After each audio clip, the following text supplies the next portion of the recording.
Welcome to the Social University Podcast. We are so glad you're joining us today because we want to help business owners, entrepreneurs, and people just like you who want to build their business online. Listen, if we can do it, you can do it. So let's go.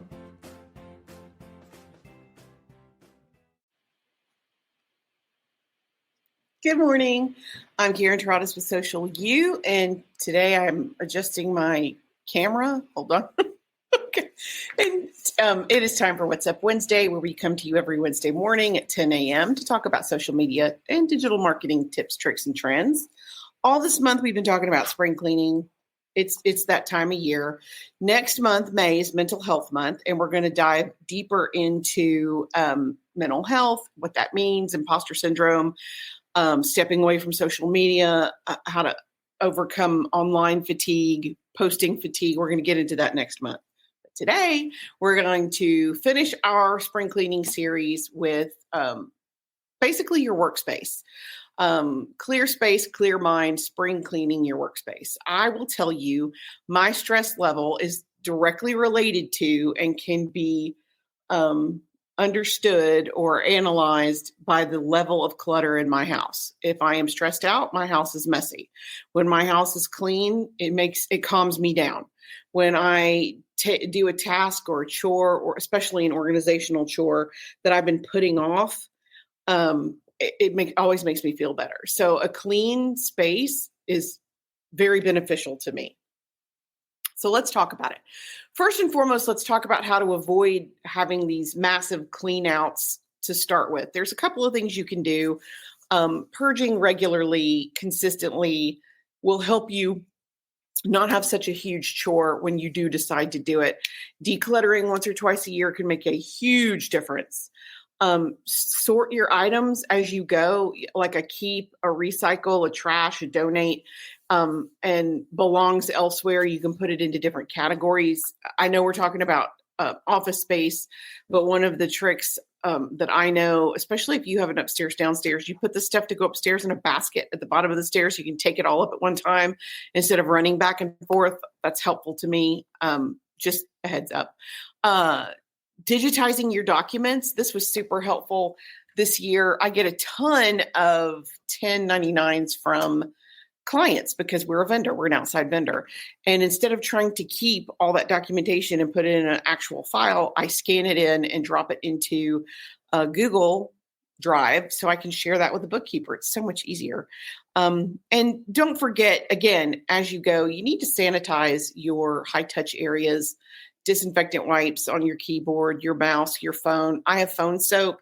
So once-ish a month, I will wipe off my phone with a disinfectant wipe, but I also put it in phone soap. It uses a UV light to clean any germs. Super helpful, especially during cold and flu season, because you never know what you're carrying around. So clean your phone.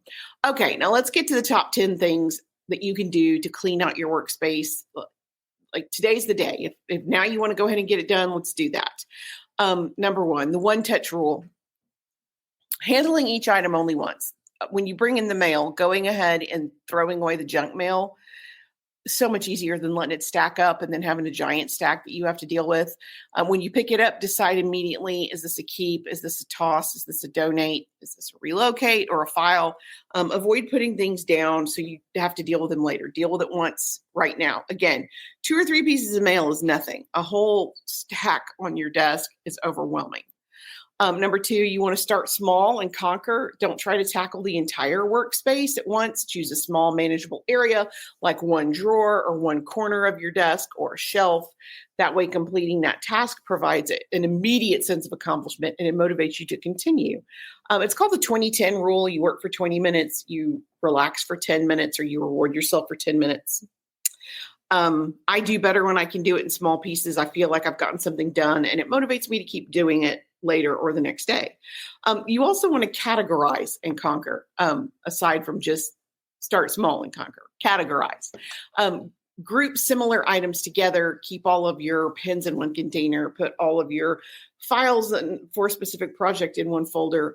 That way, it's easier for you to find it later. Vertical organization is your friend. You can always go up instead of out. Utilize your vertical space with shelving, stacking trays, wall-mounted organizers. This maximizes your storage, and it really helps keep your desk surface clear. And again, if I have a cluttered desk, it stresses me out to no end. So clean desk, clean mind, I guess. Decluttering is just as digital decluttering is just as important. Don't forget your digital workspace, organizing your computer files, delete unnecessary emails, clear your desktop for clutter, clear digital space. It helps. It really does. And I have an overwhelming number of emails, so I have to go through them a few at a time. I can't be filing 1,000 emails a day.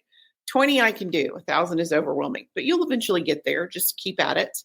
A place for everything and everything in its place. Assign a specific home for every item in your workspace. That way, when you're finished using something, you can go ahead and put it back in its spot, and it keeps you with that feeling of accomplishment that you're getting something done.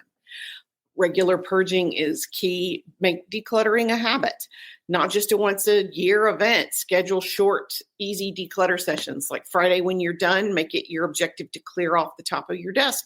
So when you come back to it on Monday mornings, it's ready for you and you're ready for it. 15 minutes at the end of each day or week to prevent clutter is super helpful long term. The maybe box strategy, if you're unsure about an item, put it in a maybe box. This is where my vertical files come into play with a date on it. If you haven't used it, let's say a month from now, or you haven't needed it, then let it go. Or even better, digitize it so you can have it when you need it, but you don't have to look at it all the time.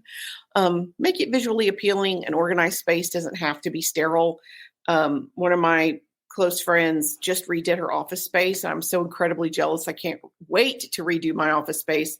Hers looks so good. I want to go do her job. Like it's so inviting. It makes a huge difference. So don't be afraid to lean into your own aesthetic, and don't be afraid to ask for help. If you're feeling overwhelmed, consider asking help from a professional organizer or even a friend who has a knack for tidiness. Everybody knows Monica. My Monica's name is Rachel. I mean, everybody has one. Sometimes an outside perspective can make a huge difference. And by implementing these tips, you can really transform your workspace from just this stressful source of stress to really an inspiring environment. So bear that in mind. Again, you can really tell my state of mind based on how clean my workspace is or how clean my house is. So next week, please join us in May as we're getting more into mental health. And until then, I am Karen Terradas with Social U, and I'm here to help. Thanks. Thanks for joining us for the Social University podcast. We hope you enjoyed it. Be sure to follow us on all of our social media at Stay Social U. That's the letter U. And we will talk to you next week. Remember, you've got this.